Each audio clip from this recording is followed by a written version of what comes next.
One of the most popular comic book series of all time has roots that run deep right here in Western New England. For decades, the Teenage Mutant Ninja Turtles comics were produced out of Mirage Studios in Northampton, with its artists relocating to the area and making it home. Since Viacom purchased the rights to the Turtles in 2009, some have moved on to new ventures, including one who's keeping his art alive for anyone who wants to have it forever. Connecting Point's Ross Lippman takes us to Easthampton and the shop where he's gone from turtles to tattoos. Moms don't like tattoos. When I got my first one, I don't think she spoke a word to me for like 2 weeks. Oh, that's funny. Inside Oxbow Tattoo in Easthampton, you get a sense that the artists are inspired by similar work and collectively are on the same page. Our shop's a little different from most shops, where we make all our decisions collectively. As was the case when bringing in its newest artist, When you first start tattooing, it's just Eric Talbot. seat of your pants, like terrifying, ordeal, to be honest. Eric's got quite a history as an illustrator. He was a professional artist that a lot of these tattoo artists look up to. It's a weird thing to be telling people. I would tell people what I would do. I would say, I draw the Teenage Mutant Ninja Turtles, and they would just be like, what? Teenage Mutant Ninja Turtles. In 1984, Kevin Eastman and Peter Laird published the first issue of the Teenage Mutant Ninja Turtles comic, eventually becoming a global phenomenon, generating an estimated $6 billion in merchandise revenue in its first 10 years. One of the great things I think about the Turtles, I think you touched on a little bit, was the fact that it wasn't like normal comic books, and I think people still say that to me when I'm at conventions.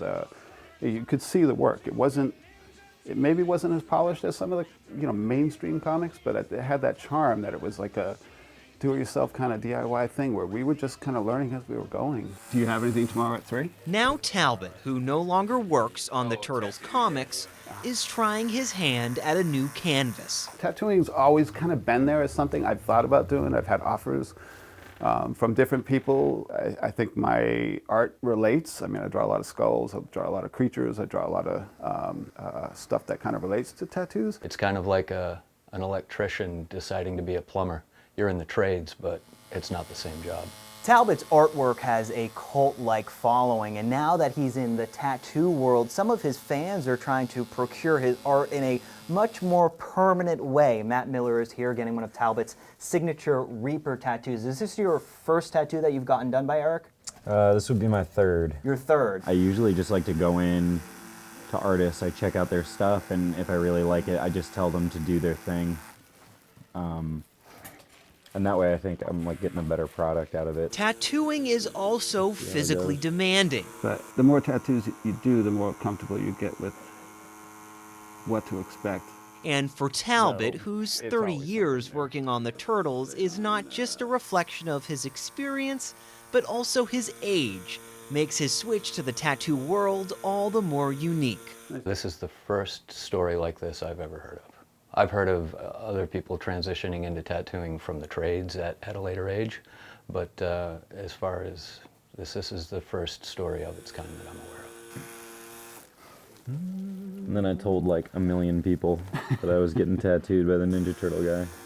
So I thought it was dope. It was very healthy for me to get outside my comfort zone and stay outside my comfort zone, and that's actually one of the things I love about tattooing, is that I've got a place to go every day and there's people around me. When you sit down and do a drawing for people to see, you're nervous and you choke up and you don't grow. And the only way to grow is make mistakes, in my opinion. And if you're not worried about making mistakes, you're going to make them, Perhaps tattooing was in the cards for Talbot all along. After all, Okay. what are the odds? So as I started doing these interviews, at some point my wife mentioned this character that I had designed, and she consequently got me these for Christmas. And what they are is this character called Tattoo that I designed for the Ninja Turtles, and his name is actually Tattoo. And I kind of forgot about this guy. So it's funny that tattooing has kind of just been there all along. Heroes in a half shell, turtle power